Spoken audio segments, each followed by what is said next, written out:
వెనుకటికి తెలంగాణల జనాలు ఊరిడిచిపెట్టి బయట దేశం బతకబోయారు. మీకు ఎరికే ఉండొచ్చు. మీ ఇంట్లో సుతం మీ తాతనో నాయననో మామనో బాబాయో ఎవరో ఒకరు పోయే ఉంటారు.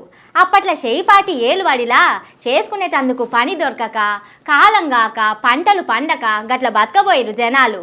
అదేందో కానీ అచ్చం మళ్ళీ ఇప్పుడు అదే జరుగుతున్నది.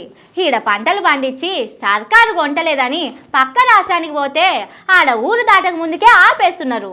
పాపం రైతన్నలకు వచ్చిన గోస ఎవ్వలకు రావద్దు. అంగట్లా అన్నీ ఉన్నాయి గాని అల్లునిదే శని నోరు అన్నట్టే ఉన్నది పోర్రి తెలంగాణల రైతుల పరిస్థితి. ఒకప్పుడేమో వ్యవసాయం చేసుకోనికే నీళ్లు లేక కాలం గాక పొట్ట చేత పట్టుకొని దేశాలు పట్టిర్రు. కానీ తెలంగాణ వచ్చినాక 10 ఏళ్లల్లా రైతులకు మంచి నీళ్ల సౌలత్ వచ్చింది. మంచిగా వరి పంటలు వేసిర్రు, పంటలు పండించుకున్నారు, సర్కారుకే అమ్ముకున్నారు. గత 10 ఏళ్లకెళ్లి లేని కొత్త తిప్పలు ఇప్పుడు రైతులకు దాపురించింది. కల్లాలల్లా ధాన్యం కొనుగోలు కేంద్రాల కాడ పండించిన ఒడ్లు కుప్పబోసి హిగగొంటారు కావచ్చు హగగొంటారు కావచ్చు అని ఎదురు చూసిన రైతులకు ఆఖరికి ఎదురు చూపులే మిగిలినాయి. బస్తాలకు బస్తాలు వరి పండిస్తే దాన్ని కొనే దిక్కులేక కర్ణాటకలా అమ్ముకోనికి పోతుంటే ఆ రాష్ట్రపు రైతులు తెలంగాణ రైతులు తెస్తున్న వడ్ల బండ్లను బార్డర్ కాడ చెక్ పోస్టులనే ఆపేసిర్రు.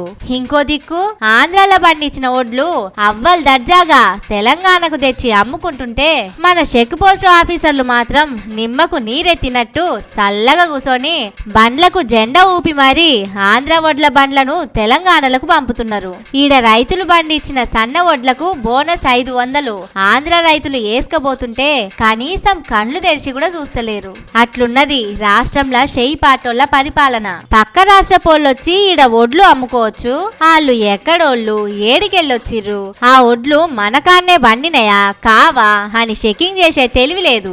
ఈడ రైతులు రోజుల కమానా ఒడ్లు బస్తలల్ల నింపి కొంటరేమో అని ఎదురు చూస్తుంటే కొననీకే సోయలేదు.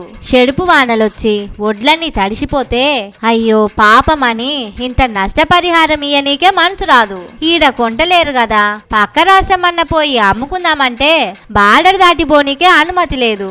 ఇక ఇందిరమ్మ రాజ్యంలా రైతులు వ్యవసాయం చేసేదెట్లా? ప్రజలను పట్టించుకొని ప్రజాపాలన, మేము పంటలు పండించి 4 మెతుకులు సృష్టించేదెట్లా, మేము బతికేదెట్లా, పెండ్లాం పిల్లలను బతికిచ్చేదెట్లా అని అడుగుతున్నారు రైతులు.